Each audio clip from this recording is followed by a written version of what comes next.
So we're currently just getting the extractor hood up. So we've already made a start. You can see I've got the laser line up, centered on the unit. These are the two main screws that take the weight. That's a safety screw. And then the two screws at the top is to keep the chimney in place. That goes up.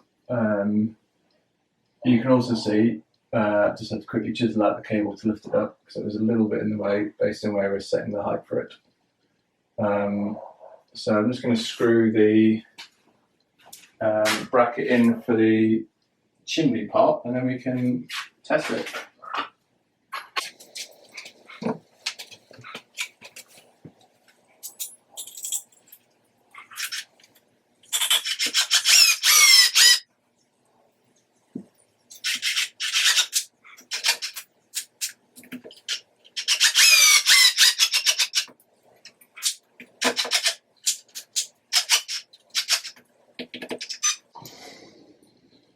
That's it.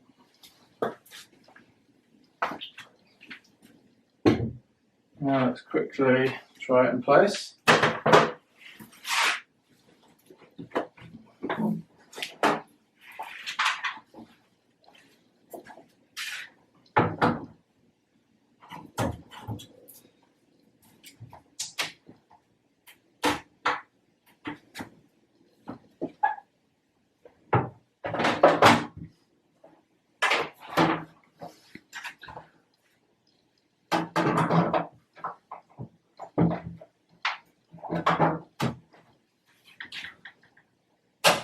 That's that. So it's, as you can see, it's taking the weight on these two screws, and then here it's just a safety screw really as well, just to stop it coming away from the wall. And then once the chimney goes on, which extends up, then it gets screwed into that bracket to keep it in. And then just need to chop this plug off, connect it to the power run there, and then that's what runs into the socket in here to isolate it.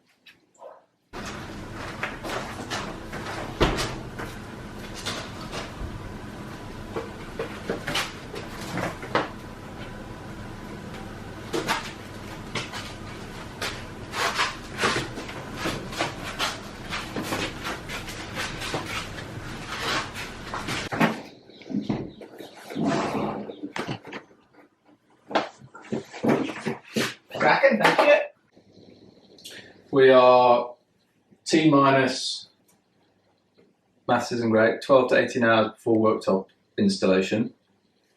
And I think I mentioned in previous videos, but I had a couple of things to do before we were ready for that. Such as a back support here, and then also there's a couple of battens over behind the dishwasher, so they're all done and ready now. So, and while you're looking over that tap is currently temporarily just in so I can check everything's going to fit. So that'll come out obviously before worktop goes in tomorrow. So the final job to do is fitting a steel bar to support the worktop. So if you look at this current piece here, it's a bit of flimsy MDF, and because the hob maybe is a few mil bigger than maybe the standard average hob, plus we don't want a big overhang on the worktop because it's more of a contemporary style kitchen, so having a big overhang wouldn't quite match it. So that means this is far too thick here, and so I'm just going to take this out now, show you what we're doing instead. So out with that, and in comes a piece of steel. So this steel is 8mm thick, and this is basically going to fit here. I just need to notch out the top of the carcass, so this will effectively rest on the carcass, so the weight will bear through here, and then I'll screw into the carcass, and then the worktop will then take the weight of this. And as you can see, there's absolutely zero deflection on this when it's laid like this. So that's the last job to do. So I just need to, I'm decided I'll either cut this with a handsaw, don't really do handsaw very often, or I may get the router out if I've got a small enough bit to get a super king cut. and then I need to countersink some holes in here, just for a small screw to go in there. So then once I've done that, checked it all fits, the countersinking is done, I'll then spray this white to match the carcass, give that a few coats tonight, probably let it dry properly overnight, and then I'll pop the 2 screws in tomorrow morning before the worktop comes.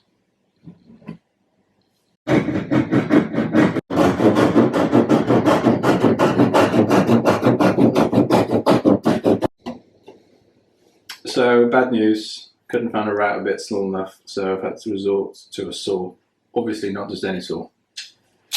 Japanese pull saw, nice fine blade.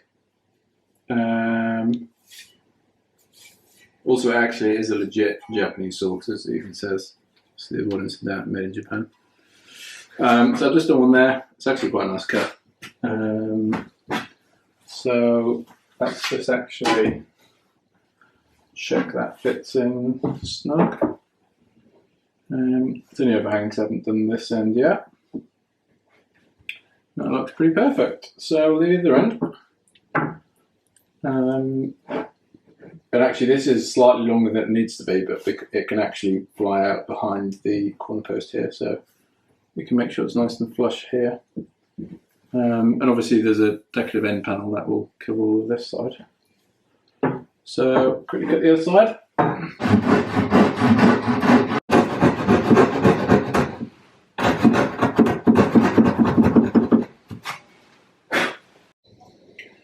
I've now cut out both notches.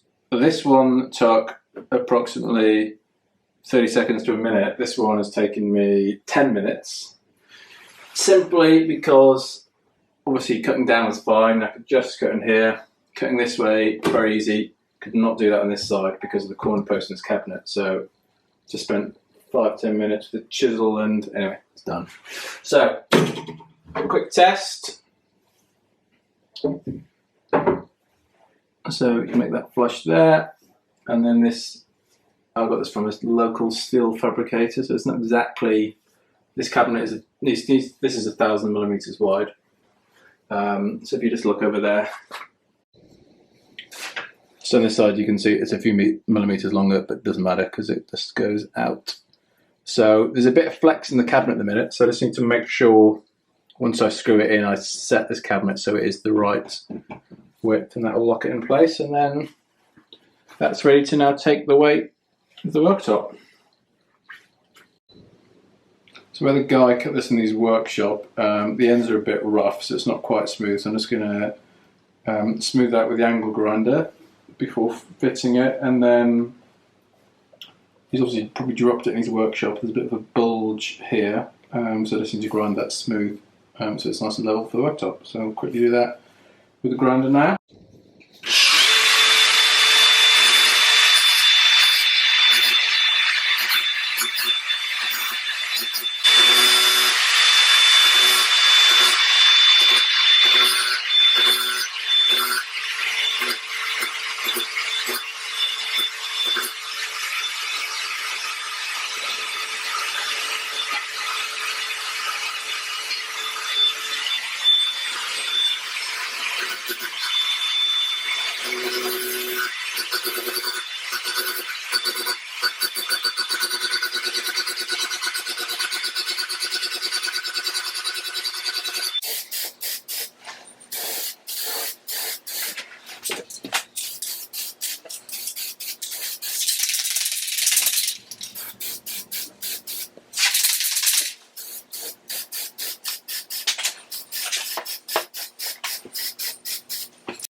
Do you have any jokes about kitchen sinks?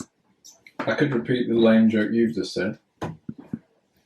Something about throwing everything at the kitchen sink to be ready for worktop installation. You're just laughing behind the camera at your own joke. It's even worse. So, we are fitting the waste and the overflow. So I'm sure most good catch. I'm sure most people do anyway, but Normally when you fit a waste in a sink, you get this little rubber washer. And the rubber washer seals between this waste item and the sink. These are rubbish, never use them. So instead, for permanent, better insulation, always silicone this. So I'm going to put a nice bead in.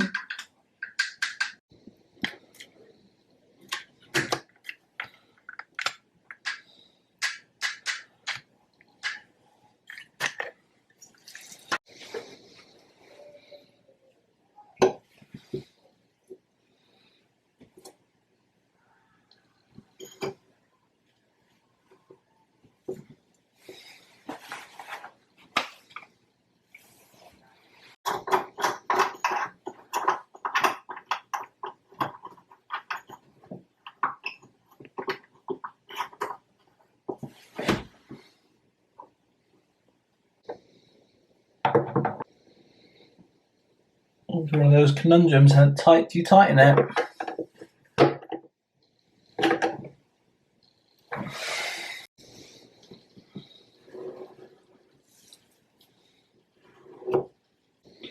So next up is the overflow, which similarly I'm going to silicone in for belt and braces. Now with this you don't actually ever get a washer for it. It's assumed that, obviously the way the overflow works is once the sink fills up, if you've left it, it will drain out through here. So really the water should only ever get up to this first grill. But if it's continuously filling under pressure, there's a very hairline gap that that water could actually very slowly leak on it. You do have a rubber washer behind it, but I always again just put a little bit of silicone around that and splodge it in for belt and braces.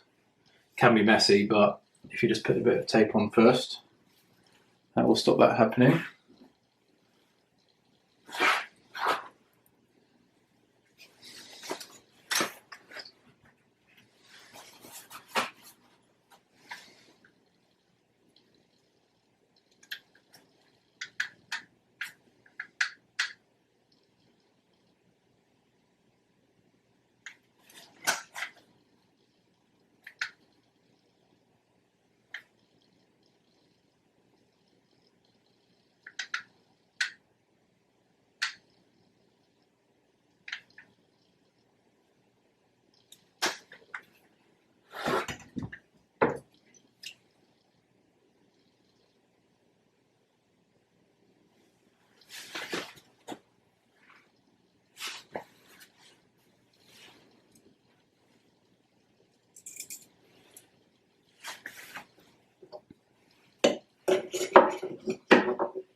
Lodge.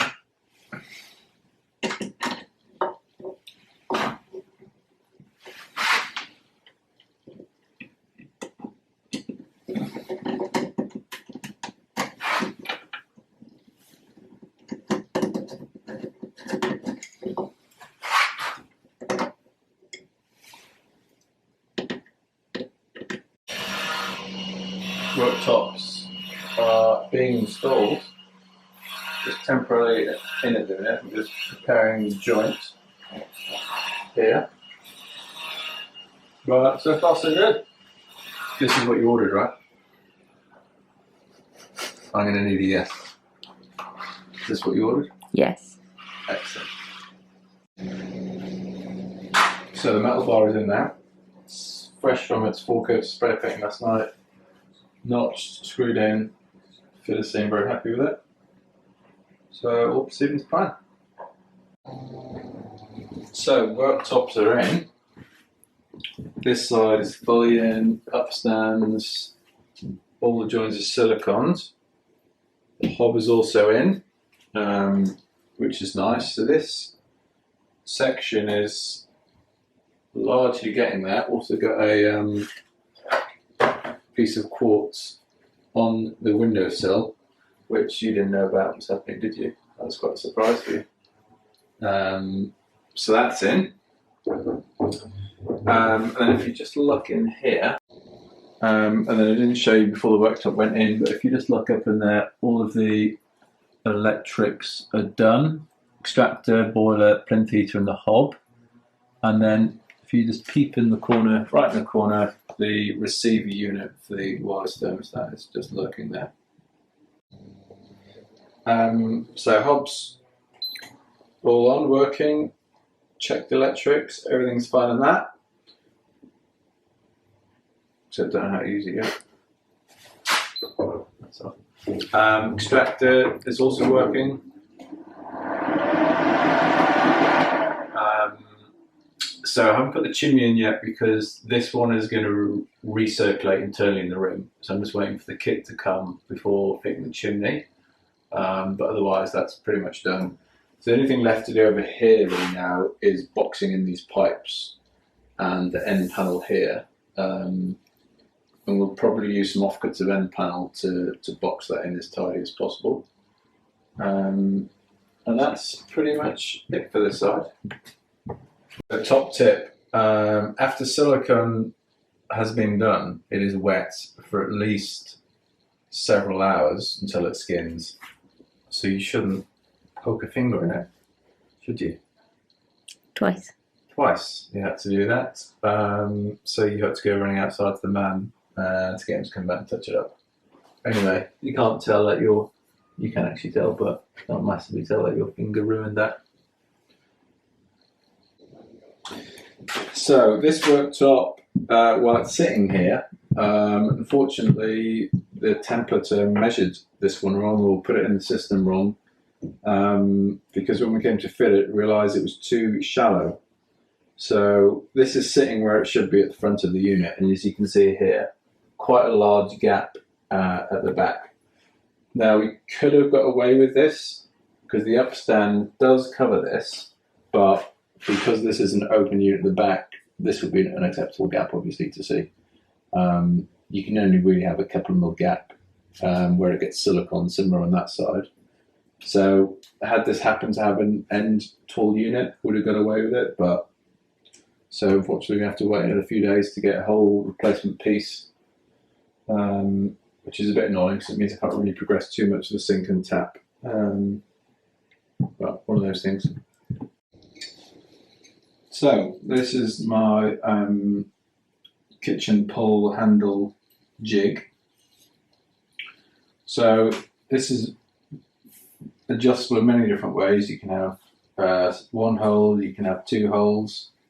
So I've currently got this set up. As you can see, I've already done a few of the handles. So this is A, to make sure it's repeatable, but B, to get exact accuracy. So we've set the offset from here. We deliberated quite a long time, but basically we decided 30 mil top and bottom. So this jig, if you look, this bit here allows me to get that spacing. And then it also, how do we do it here? So that's how you can see how it gets the spacing. So that's kind of replicating how I've drilled it there. So it's setting 30 mil up, 30 mil that way, and then these are the exact spacing for the handles that we've got. So now to do the drawers, we actually remove this little tab here. And now I'm going to align this centre mark here, and I've made sure that these two holes are exactly equidistant from this middle hole. So I've marked my centre line here. So now, as long as I make sure I've actually extended that line down longer, well done.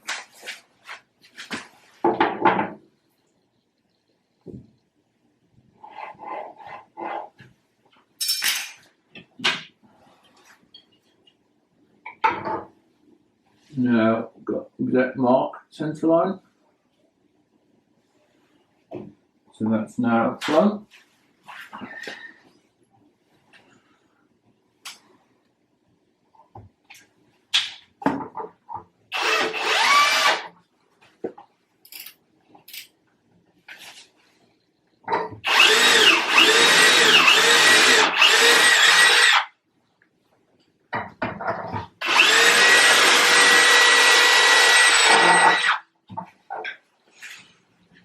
we go. Always better to use masking tape because it saves ripping out pencil marks, and some pencil marks are quite hard to get out actually.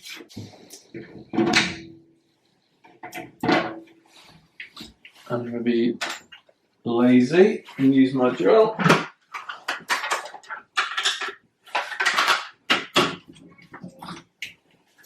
Turn the torque setting down.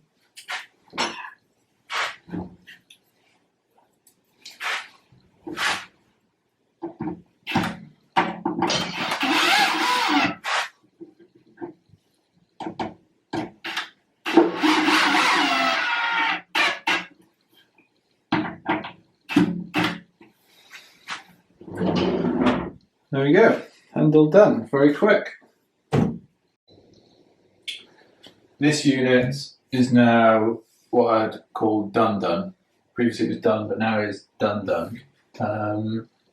So what I finished is, in terms of the detailing we've done a full panel on the bottom actually. So if you look underneath that now, that is completely seamless. Often when you look under all units, you see the kind of partially white, or if you've got a pelmet strip, so that's a solid panel.